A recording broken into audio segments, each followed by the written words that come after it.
Facebook Live. Once again, here we are from Rythmia Life Advancement Center. Our Christian Minson coming to you on this warm, sunny day. I feel like a broken record saying that over and over again, but that's pretty much how it is here in Costa Rica. I can look out the window. I can see the pool area from our studio, our Rythmia Live studio.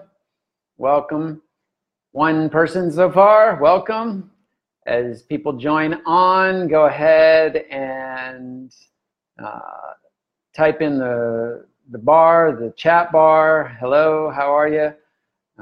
Whoops. And I'm just going to wait a second while we collect a few souls here. Facebook Live from Rythmia. I do want somebody to tell me if they can hear me. Can you hear me? Let's write that in the box. Can you hear me? I'm asking this question because, yes, you can hear. Great, Debbie. Welcome. You might be the first person who's joined. You started a trend here. Now people are joining left and right. Whew. It's a warm one today. I ask if you can hear me because I got a new microphone. Look at that thing. Look at that beautiful piece of equipment that sits so elegantly on my shirt. While I wait here to field the folks coming in, I just like to get to a number around 50 so that we can then have a good crowd to get started with. In the meantime, I'll say hello to all you people out there.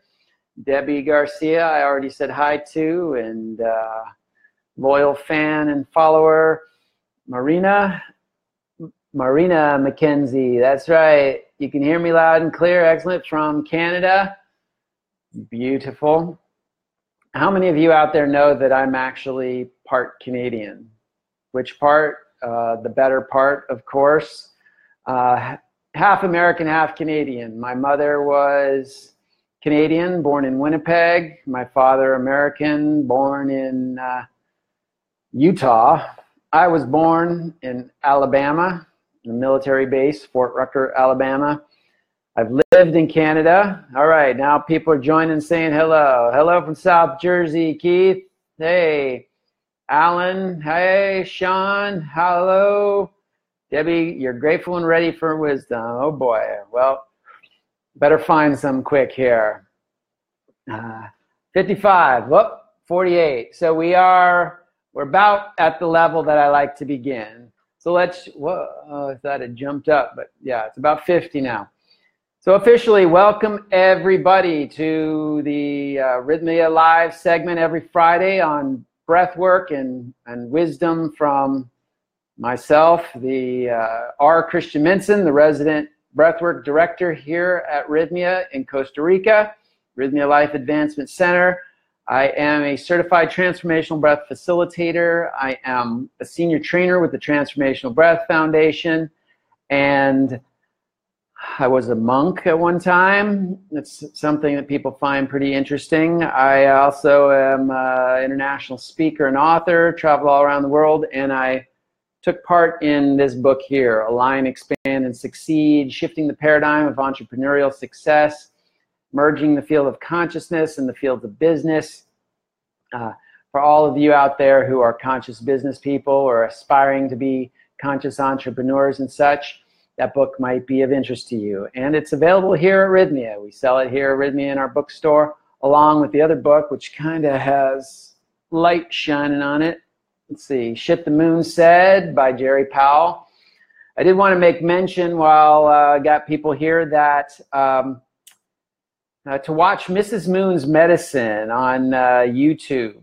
It's called Mrs. Moon's Medicine, and it's about a half-hour exploration into Jerry Powell and how Rythmia kind of came about. It's worth watching if you haven't seen it already.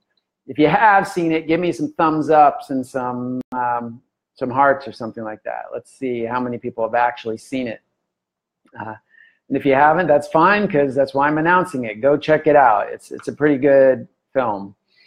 or video or whatever we call it these days. Looks like one person's seen it, which is a good indication to see what kind of crowd we got here. People who have been to Rythmia before, people who have not. I'll say hello to a few that have just joined on. Jolene, Kelly, Kim, Linda. Who else here? Kat, Greg from North Dakota.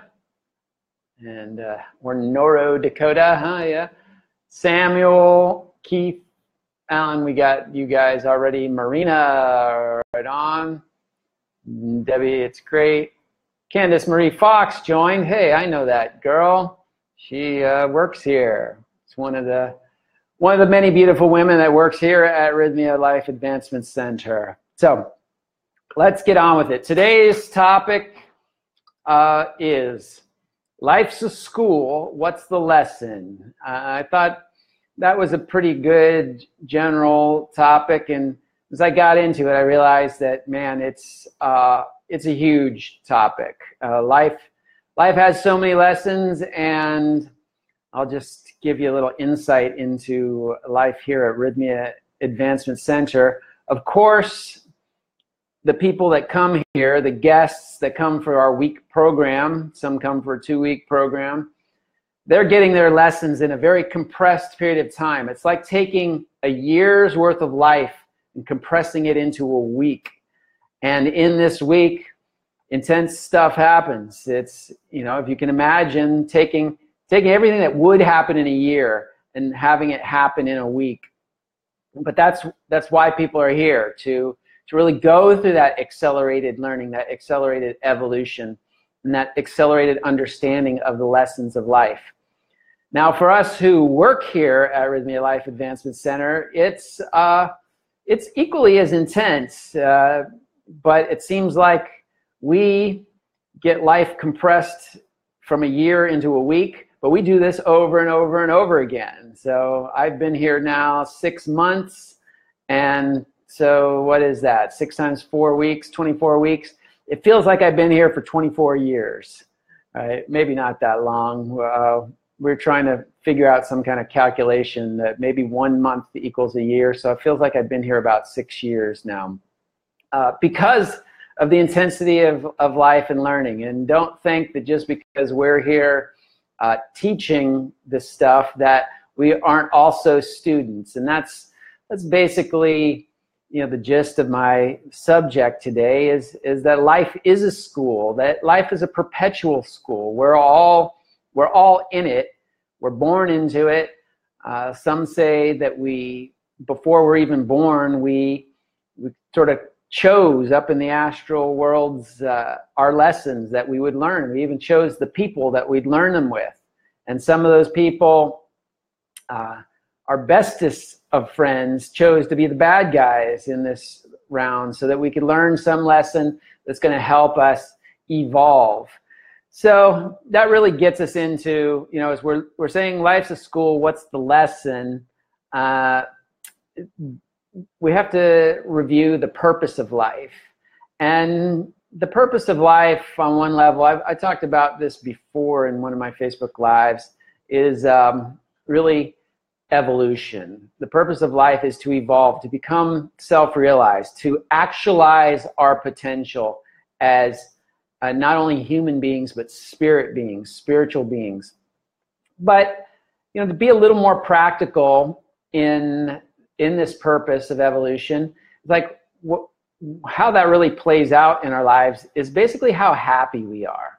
So on one level, on a very real level, we could say that the purpose of life is happiness, is to live a happy existence.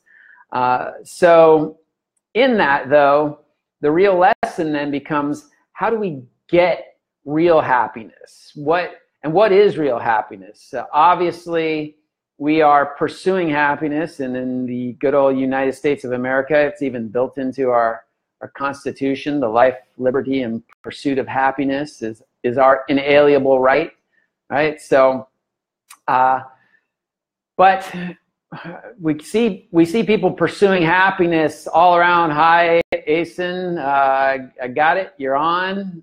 Thank you for the likes and hearts. Shelly too, hi there. Anna, Steve, excellent. Steve, live worker number, whoops, which number was that? So back to what I was saying. The lesson is where is real happiness reside? People are looking for happiness all the time, but what we got to distinguish is temporary happiness from a more permanent or more stable happiness. And so this gets back into evolution, being the purpose of life, is that when we evolve, we are happy. And when we raise our consciousness, that brings a certain sense of true happiness into our lives. And of course, that's what we're here about at Rythmia Life Advancement Center, to advance your life, to realize more, to evolve in a greater way, and that brings a greater sense of contentment, a greater sense of self-worth, self-assurance, and ultimately happiness. Being human beings, our experience on this planet is largely sensory, right? We interact with this planet through our senses, through our eyes, our ears, our nose, our mouth, our sense of touch. And so it's natural, as I grab from my drink here, so good, that we try to seek happiness through these senses, right? That we're constantly looking for how can happiness be attained through the sensory experience. Jason, hey there. The problem here is that senses are a temporal experience. Temporal meaning in time. And anything that's in time has a beginning and has an end, right? So your sensory experience has a beginning and has an end. So I'm drinking my drink here. I have this sense of satisfaction, the taste of the fluid and how good it is. But after that sort of wanes, then I have this, feeling of loss or emptiness. It's like I don't have that anymore. And so I need it again. And so when we're really following happiness with the senses, our lives kind of go like this. We fulfill the sense, it's happy. Then we're not fulfilled anymore. We start feeling sad. Then we get happy again. I'll go this way. We indulge the senses. We feel happy for a little bit of time. Then the indulgement goes away, and then we feel sad again. And so if you feel like your life goes up and down like a big roller coaster, take a look at where you're seeking your happiness, right? It's probably that you're seeking it through the senses, outside of yourself primarily, through the lens of the senses, whether that, again, is your taste, your touch, your smell, your sight. And that happiness is always going to end, because those experiences come to an end because they're in time and they're outward focused. So we got to go deeper. Again, so we're looking at what's creating true satisfaction, true happiness, and that comes from within you.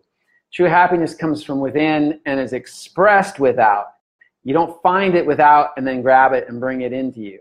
So it's something's got to emerge within you, which once again is in alignment or akin to evolving. As we struggle to become more of who we are, when we overcome a challenge, that takes us to a heightened level of awareness. And have you ever noticed, this is a great thing to see. Think of a time when you overcame a challenge, when life was a little bit tough. Maybe things weren't so happy then because there was a struggle. It was, maybe it was a relationship, maybe it was at work, Maybe you had a project that you didn't know how it was going to get done. Maybe it was school. Maybe it was with your family. Whatever it was, some challenge that you had to overcome. Maybe it was life-threatening even, you know. And somehow you found a way through that experience. You found a way to reconcile the relationship. You found a way to meet the project deadline. You found a way to save your life or otherwise, you know. Think for a moment of the joy that came out of that afterwards, right? This is the lasting joy because you actually changed. You actually evolved. You actually took your consciousness to the next level and thereby deposited this, what would we say, a deposit of happiness in your being. So through assimilating this lesson, your consciousness was raised, and that raising of your consciousness brought you a sense of happiness that's more permanent, that sticks with you. Okay, the only way that doesn't stick with you is if you choose to ignore your elevated consciousness now and you start going backwards, right? So we don't want to do that. We want to keep evolving in life. So that brings us to a question. Before we get in that question, let me just check in with people and say, you're sensing this video is bringing you way down. Tell me more about that, Steve. Why is that? Debbie, is everything I do within my soul's agenda or alignment? That's the question I'm asking myself today. Is everything I do within my soul's agenda or alignment? That's a great philosophical question, Debbie, and one that, you know, probably plays into the school lesson idea. That I would say on some level, everything that happens to us. In fact, that gets right into my next point. So let's go into that point. It's kind of like if life is a school, life is a path, what is the best path? And I know in my life, I was a seeker of that question at a very early age. What's the best path for me to be on? What's the best path I can learn the most in, right? What is it that, is there a better path than another? And on some levels there are paths you can take, but you've heard the expression, all paths lead to the top of the mountain. We just got to take one. So the realization that I came up with along the way is that your life is your path. Take that in for a moment. Your life is your path, meaning every single thing that you're met with in the day is your opportunity to unfold, your opportunity to rise above, your opportunity to evolve and to establish a greater bank of true happiness and distinguish and move away from those things that promise happiness and maybe give you some temporary happiness, but then leave you feeling empty afterwards. So kind of to answer your question, Debbie, it's like, is everything I do within my soul's agenda or alignment? In a way, yes. It's like in the sense of your life being your path, you just have to wake up in the morning and meet the first thing that comes to you. You know, maybe it's a crying child, or maybe it's a phone call from an angry boss, or maybe it's a beautiful sunrise and a warm breeze. You know, whatever it is, it's providing you your next opportunity to meet that challenge. And so in that way, everything that is in your life is part of your soul's agenda, and you don't have to really seek beyond what's immediately in front of you. Now, we do have a thing called free will, and as autonomous beings with free will, we start to recognize what brings us true happiness, again, the things that help us to evolve, we, through our own free will, can start to seek those things out more. Hence why somebody might come to Rythmia, right? Because they've gotten to a point where they recognize my happiness really is tied into my soul's evolution. It's tied into my accelerated consciousness. And so where can I go? What can I do to help that happen even quicker, to help that happen in an even greater way? And that's the whole premise of why Rythmia exists. Rythmia is here to help people do exactly that, to advance their life, to lift your consciousness to a place where you're where you're accelerating your growth, accelerating your evolution. And so in that, then, we start to make choices that not everything that you're met with is meant on your soul's greater agenda, right? It is in the sense that as you meet it, you decide whether that's something you're going to meet head on or something that you're going to let, sidestep that so you can meet something greater. If that makes any sense. So hopefully that answers that. And let's see, we got a few different things. Vic here says, be happy, live without fear, be kind to one another, and consider the unexpected and all possibilities that pertain. Keep a positive mindset, ignore the voice of doubt, resonate with positivity and the will to make each day better than the one before. Look after your fellow human. To be human is to become a better you with every passing day. Right on, Vic. What a great paragraph that really, broadens the scope of basically what I'm saying. You could make your whole life about following that paragraph, and that would bring oodles and oodles of happiness. But the final sentence there is the essence of what I'm saying, and essentially the essence of that whole paragraph. To be human is to become a better you with each passing day, with each passing moment. I dare say with each passing breath. And that's why I'm in the field of breath work, because I think that's possible. Every breath we take can be an evolutionary experience. We can evolve our consciousness with every breath we take. And that's what I teach here at Rythmia and beyond these walls of Rythmia. Vic says, it all depends on your situation. Shelley, I love Earth School. That's a good attitude too, because sometimes school, just like school, it tests you. It's not always easy, but if I came to the realization, for those who don't like school or didn't like school, probably have a harder time with life in general, because life is at school, and it's we're constantly faced with having to learn lessons and having to prove that that we understand things at a greater level. Life is just pushing us that way. And school, formal school, elementary school, college, all that kind of stuff, is just a fractalization of the life school. It's just a microcosm of the lessons that we have to learn in life. So if we struggled with school itself, then we're probably struggling with the essence of life itself as well.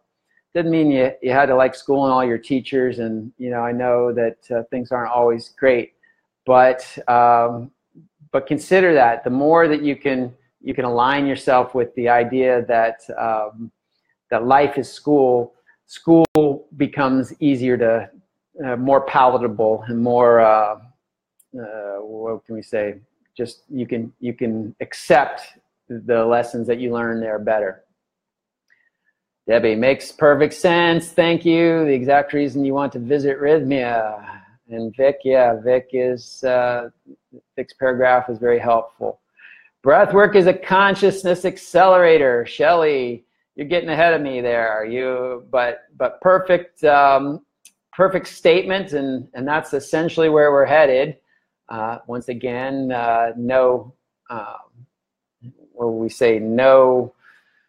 no wonder, huh? I'm a breathwork facilitator, and that's what I do. Why do I do it? Because I see how it accelerates your consciousness. Let's see, looking back before, All right, so we got happiness equals external happenings. Shelley, I'm not sure that that's exactly what I'm saying. If you want to say more on that, you can write in here. But you did say later that you love Earth School, and of course you're telling me that breathwork is a consciousness accelerator. So, all right. So your life is your path. Life's a school. The lesson is constant evolution. The product of that lesson really is our happiness, our true, authentic happiness. In fact, that's probably a good indicator of how well we're learning our lessons, right? The degree which we are happy in life is the degree to which we are good students in life. Good that we're learning our lessons and that our consciousness is evolving. Now, so life's a lesson. Life's a school. The lesson is evolution. The best path is your life itself. You don't have to necessarily seek out a path, but the vehicle through which lessons are learned is relationships. This is to me a very significant. It's a fundamental point here.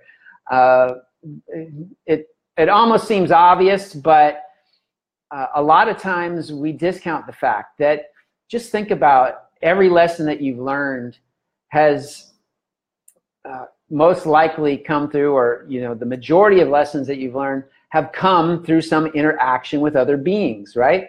It's like this field of relationship is the field with which our lessons are presented to us. So somebody pisses you off and you have to learn how to stay even-minded, or you have to learn how to speak up for yourself, or you meet somebody and you have to navigate a relationship of love, or you're split from somebody and you have to navigate a relationship of how to stay cordial, despite dramatic differences of opinion or of mindset. Relationships are the main lesson ground, and how well your relationships are going is an indicator how on or off track you are with your lessons. Your relationship really is a reflection of you. I come from a spiritual background. Like I said, I was a monk. I believe in the oneness of all things, that we are in this world of duality, differentiated versions of one similar energy. And as such, we're all reflections for each other. So those people that you come in contact with, those people you are in relationship with, whether that's your mailman, your teacher, your significant other, your mother, your son or daughter, these relationships are reflecting to you the state of your consciousness. That's sometimes a hard pill to swallow. And I recognize that with some of the relationships I've had a struggle with. That struggle remains until I finally get the lesson. For me, that lesson is they're reflecting something out of sync or out of balance within me.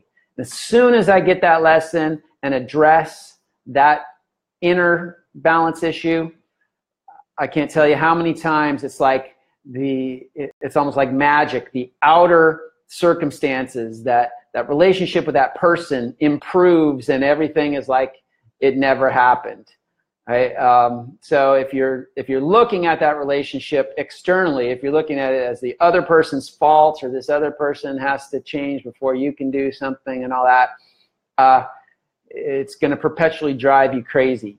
But if you look at that person like you're looking in the mirror and say, geez, I don't like this about that person, that means there's something about me that I'm not in alignment with. And let's look at that a little bit deeper, and let's address that. And that's not to let anybody else off the hook, but ultimately at the end of the day, there's cliche saying, would you rather be right or would you rather be happy? Right? Most of the time when we're directing our energies outward at the other person, it's because we want to be right. They're wrong. They shouldn't have done this, or they shouldn't have done that. But even if we get them to admit that really isn't that satisfying. That doesn't really bring us that happiness, right? That lasting happiness anyway.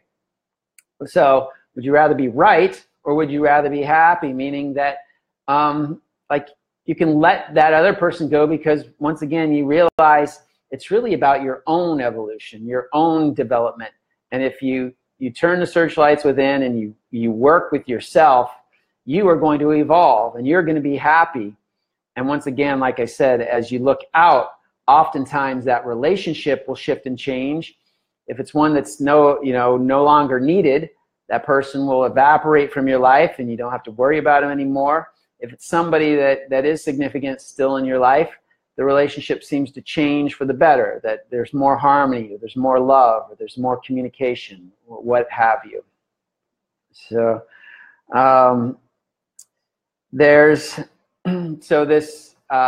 relationships are giving you a reference of where you're at. Relationships are also an opportunity to tune into your heart, to tune into love. Right? And that's getting back to, what was that statement by, where'd we go? Vic. A lot of that has to do with love, with learning to live from your heart. And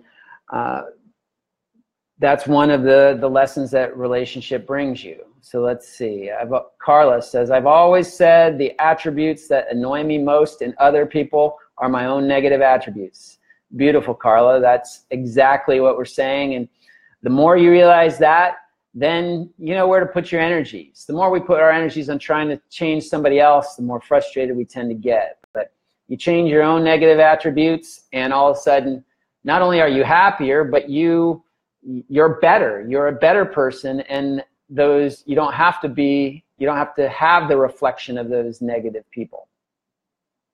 A holographic insight to self, for sure. Yeah, Debbie. And Tony, the more I'm at peace, the better I get along with my loved ones. Exactly. So you guys are all getting it here. Our life is our best path. Yep. Anna says, I'm one of those who never liked the idea of school. To me, is like a better and better. To me, it's like a better and better fine-tuning. Again, I'm not quite sure what you're saying, but you agree our life is our best path. Beautiful. So sounds like you guys are on board. You're getting it. Let's see. So you can have everything in the world, but still not be happy. Let's see.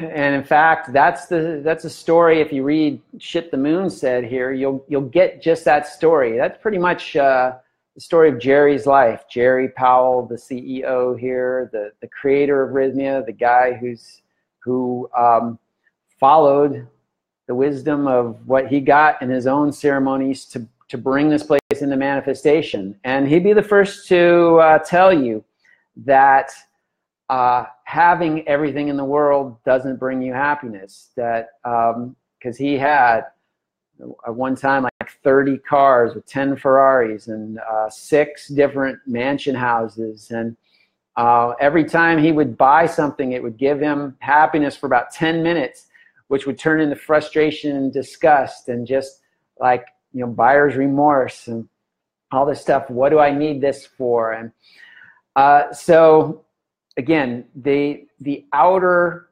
world is ill-suited to bring us true happiness, because that has to come from within, and that happiness within comes through our own struggles to evolve, which brings about our real definition of happiness is not necessarily to be happy. And I might even change the words here just to distinguish. Let's call what we've been calling happiness joy. So joy, true joy, is that inner soul satisfaction. Happiness, then, as I'm defining it now, is our temporary state of being elated, of being smiley, So if we were to define true joy, then that's not the state of being happy all the time, but to know how to receive and interact with all of your emotional energies that arise, and then to be able to decipher the message that those emotional energies are bringing to you, and then to act accordingly. All right. So that was a mouthful. So hopefully we can say that again. Is that joy, which formerly was what I was calling, true, authentic happiness. Joy is not the state of being happy all the time, of having that smiling face and avoiding sadness, avoiding anger, avoiding what's that called when you're mourning, grieving, avoiding grief. But rather, true joy, authentic happiness, is a state of receiving all of our emotions. I've stated this before. It comes from the author Michael Brown, but the whole work, the whole path we're on is not necessarily about feeling better, meaning feeling more happiness and less sadness, or more peace and less anxiety or stress, but it's about getting better at feeling, right? It's not about feeling better, it's about getting better at feeling, which means that as a feeling comes, it's an emotion, energy in motion. It's just an energy wave, like the waves of an ocean. Have you ever seen a wave of the ocean comes in, it crashes on the shore, and it's gone. A new wave of energy comes in. So this is just like our emotions. We want to be able to receive that energy wave. What we tend to try to do, and think about how silly this is if you're near an ocean, you try to stop that wave. It's like, no, that wave, that's sadness. I don't want to feel that wave. So you try everything you can to stop that wave. But how successful is anybody at stopping an ocean wave? Really, you can't do it. The wave's going to come through, and if you stand there trying to stop it, it's just going to bowl you over. So I like to use the analogy of surfing, where if you can, a wave's coming in, it's got an energy, it's gonna come through whether you want it to or not. Why not harness that energy like a surfer would harness the energy of a wave and start riding it? Then the surfer, even if that wave is a strong wave, or it's a rough wave, or it's a gentle wave, or whatever, the surfer still finds satisfaction in that wave, right? The surfer finds value in that wave. So I want us all to surf the waves of our emotion, if you will. When a wave of sadness comes through, that you learn how to harness that energy, to really get the lesson, to recognize that these energies aren't coming through for us, to lower the vibration of our lives, but really to help us recognize that what's going on in our lives. Sadness is often an indication that something that we really care about is no longer the way that we were hoping it would be, or whether that's a person still alive in our lives, or a situation that's ended.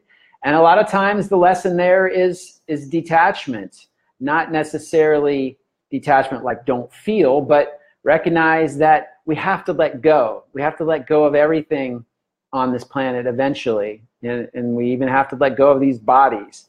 And so that sadness is a reminder of that. Anger is one of the greatest motivating emotions around, right? unfortunately, we hear a lot of negativity about anger, because what people usually do is stuff their anger and stuff it, try not to experience it, and all of a sudden, finally the lid blows, and 10 years worth of anger gets expressed and decimates the environment around the person, right? And then people get hurt, tragic things happen. You hear about this in the news all the time. But anger is often telling us that a desire has been thwarted, or something that we really care about is being violated. And that, if we really take the message, if we surf the wave of that anger, in other words, we can harness its energy to propel us into action. Maybe you need to go protest or something, take part in making sure that some law doesn't get passed in order to maintain your freedoms or what you really believe in. Or maybe you need to stand up to somebody who who is otherwise blocking your ability to achieve or receive something that's very important to you. So hopefully you get what I'm saying, that each emotion really has a value, and has a value for helping our evolution if we receive that in and take it in fully, rather than try to deflect those that we didn't like, that are a little more painful, and then try to hoard those emotions that we like. That really tends to throw us off balance. Even if we temporarily are hoarding a lot of happiness, eventually, like anybody who hoards anything, eventually you've got a stockpile of something that now you have to protect. Now you're like, I've got to protect my happiness, and it no longer is your happiness a source of happiness, right? Now it's a source of fear and stress, because you gotta make sure that that these other emotions don't come in and eat away at your happiness. What if you could just accept in sadness, let it be there when it's there, and let it flow on through when it's done, and then a new wave of happiness comes in that really feels good and really feels grounded and settled. So let's see if that's landing with anybody here. Each emotion really had value if we receive and attach them fully. Beautiful restatement there, Tom. Yes, you can't stop the waves, but you can learn how to surf. I think that's in Ram Dass's book, Be Here Now. Just an aside, Be Here Now was one of the first books that really propelled me on my spiritual search. Be Here Now by Ram Dass, and Autobiography of a Yogi by Paramahansa Yogananda. And it's the path of Paramahansa Yogananda that I became a monk in, and have spent 20 years on that path. 10 of those was as a monk. I don't remember that in Be Here Now. I've been using that for years about surfing those waves, but I wouldn't be surprised if that got lodged in my consciousness from that book. And then, I'd just been expounding on that wisdom. Jana, sometimes it's tough not to blame yourself for negative emotions. I'm working on accepting them more, flowing like you're talking about. That's great. How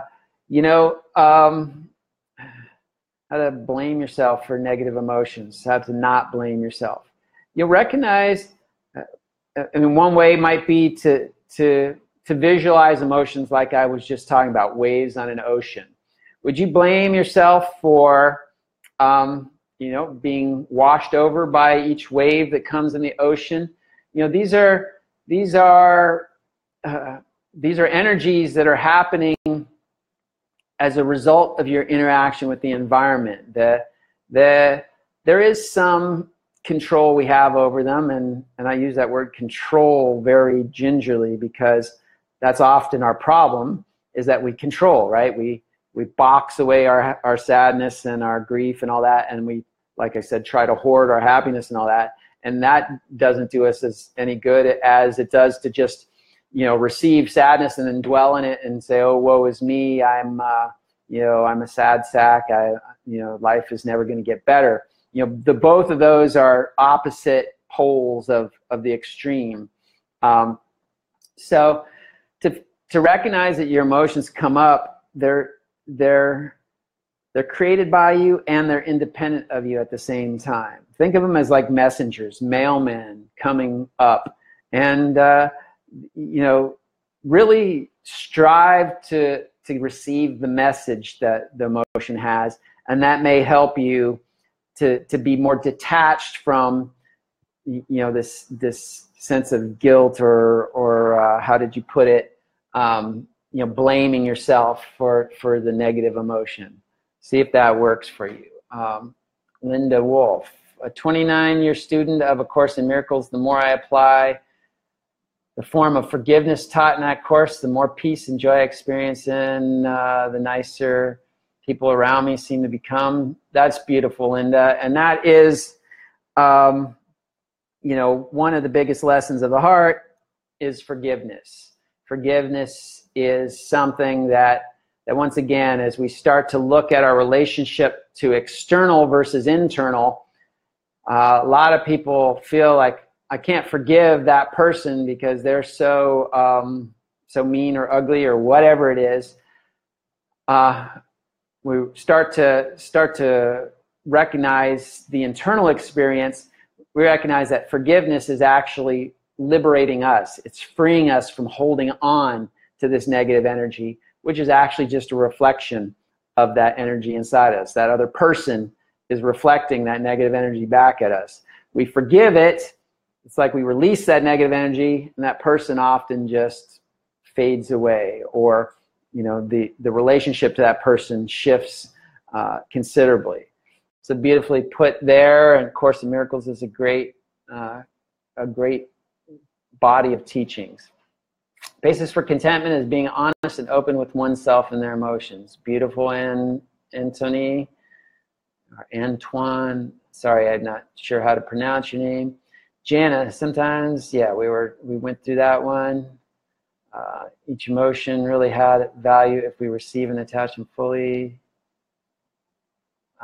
Yeah, so I already went through some of these. More I do it and survive, the easier it is. That's really it, Raina. The more you practice this and recognize that it's not going to kill you, to embrace your sadness, to embrace your anger, all this stuff, you come out stronger by experiencing it. And again, you say, one of the best gifts I've given myself is learning how to sit in it, sit in the feelings that make me feel uncomfortable. That's beautiful, and that is if I can touch on my monastic life and path, that's really what we call titiksha in Sanskrit is self-discipline.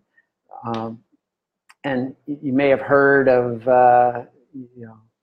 the spiritual beings up in the Himalayas and all that doing things like meditating in the middle of winter in just a loincloth, or submerging themselves in freezing water up to the neck, or experiencing extremes of hot and cold. All these are just like physical games we're playing with ourselves, or physical tests for that ultimately being able to sit in any extreme, an extreme of emotion, an extreme of an environment, or whatever, and staying even-minded, recognizing that your peace and happiness is not dependent on the wave of emotion that's coming through, or not dependent on the external circumstance. Aaron, how do we produce more positive energy in our life? Well, that kind of brings us more or less to our conclusion here, which is that let's say this, that there are a couple of tools that help us, and these tools are the tools that we employ here at Rythmia. One is breath work. Breath work is a powerful tool for self-transformation and for producing more positive energy. We're actually working with our life force energy through the breath. The life force energy being the fundamental unit of our consciousness, the fundamental unit of our beingness. And by bringing more of that in, that is our natural state of happiness. That is our natural state of elevated consciousness. So working with the breath through specific techniques of breath work, like transformational breath, which is the one I teach, that's one of the ways to produce more positive energy in your life. The other tool that we use here at Rythmia is plant medicine. Specifically, the plant medicine here is ayahuasca, but that is another tool for opening up your consciousness and helping you to unlock chambers of old, dingy, emotional energies, old experiences that have been, let's say, rotting and putrefying in our energetic system somehow. And as we open those chambers, we can finally clean them out, wash that area out, so to speak, or metaphorically, and become cleaner, become lighter, become more emotionally stable and more positive in our energy flow. So breath and plant medicine, and of course, where to come for that? One of the best places is Rythmia. And if you haven't gotten it by now, I mean, I'm doing these things to help you understand, help you understand how to navigate your own life. But when you're ready for it, when you are ready to take that deeper dive, ready to accelerate your evolution and experience, then that's the time to call this number above and talk to somebody about coming to Rythmia and start getting a plan in place to make that leap. Shelley, as we begin to feel more and hold space for our emotions, we increase our self-esteem. Amal says, thank you, beautiful. How do we, and Aaron, we were talking about that. So finally, just to say the lessons, to wrap up, our lessons are to understand the true sources of happiness, recognizing that happiness is something that wells up from within, true happiness or joy, as I defined it later on, rather than the happiness that comes from external things, and especially our sensory experiences. All of that is ephemeral, meaning it has a beginning and an end. It lasts a certain amount of time, and then you need more of it in order to stay happy. Otherwise, you start to go into a sadness or a depressive state. Another lesson here is having clarity. Happiness comes from clarity on how you are impacting the world. And this is part of our Rythmia triumvirate of lessons or experiences, or what we call miracles here, is show me who I become. The first thing we have people really focus on is show me who I become, which is the same as saying getting clarity on the impact that you've been having on the world. For some of us, that's a rude awakening, seeing sort of the negativity that we've been spreading as a result of our actions or our attitudes or our beliefs. And for some of us, we've thought too negatively about ourselves, and that awareness starts to show us that we're actually a lot better than we even think we are. So there's about an equal amount of people who are either need to wake up and see that, I've been sending a wake of destruction behind me, or those who are waking up and saying, I need to recognize my greatness and step into that a little bit more. The next lesson is love, love and forgiveness, basically learned through our relationships. And that's another one of the things that we recognize here, or that we work on at Rythmia, is heal my heart, repair my heart. That's another one of our miracles that gets attained. So show me who I become, heal my heart. And the final lesson that we've talked about today is really the lesson that life is about evolution or realization, and how that's framed here at Rythmia is the miracle of merge me with my soul. So we talk about here at Rythmia about at some early age we split from our soul, sometimes before we even came out of the womb, and our whole our whole life trajectory is about coming back and re-merging with that soul, which in essence is just different language for what I'm saying about life being about evolution. This evolving our consciousness to understand things at a higher and higher level is like bringing ourselves back into relationship with our soul, so that we are guided and led by our soul consciousness rather than guided and led by our ego consciousness, which is how most of us operate in this world until we start to develop this relationship to the soul. So all these lessons, you know, are learned in the school of life. And if you want an accelerated experience, if you're an AP student or such, then consider coming to Rythmia and having that intensive experience. Like I said, a whole year's worth of experience condensed into about a week. But you have to be ready for that too. It's it's an intense experience, and anybody here will tell you, if you tune into our other segments, like I Got My Miracle, that happens tomorrow at 2 p.m. Costa Rican time, I believe it is. So I think it's 1 noon Pacific time. You'll hear firsthand examples of somebody who's gone through the program, and we don't try to sugarcoat it. We let you know, we get into their trials and tribulations and where they face the dark night of the soul, but they always emerge victorious, and that's why we have a 95% success rate, a 95% miracle attainment rate here at Rythmia, is because the program works. And people like myself and Candice, who was on here earlier, and a whole host of beautiful souls are here to guide you, and just more than guide you, just kind of corral you through your experience, so that you don't lose heart in those moments where things are a little bit rough or a little bit dark, but know that that's just you cleansing, purging that darkness, so that you can receive your full effulgence of light and attain that true happiness that comes from that evolution of consciousness. So with that, I think we've really, we're kind of on the top of the hour. I think it's been a real good discussion.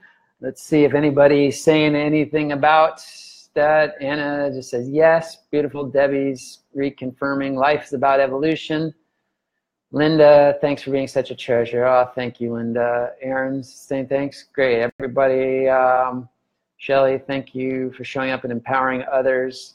And that's a good way to end. That's really our mission here, is to empower you. Anybody who comes through the Rythmia and goes through the program and follows the steps that we have outlined is going to leave more empowered than they came. And to me, that means you're leaving more evolved. You're leaving with more realization about the true nature of life and the true nature of happiness. And that means that you're going to go back out in the world shining more light into the world. And, like that old Breck hair commercial, you'll tell 2 people and they'll tell 2 people, and so on and so on and so on, till the world actually does become an enlightened place to live. So with that, I'm R. Christian Minson, Resident Breath Director at Rythmia Life Advancement Center, signing off for this week's segment of Rythmia Live. We will see you next week, and hopefully some of you will be seeing real soon here at Rythmia. Over and out. Have a great day. Namaste.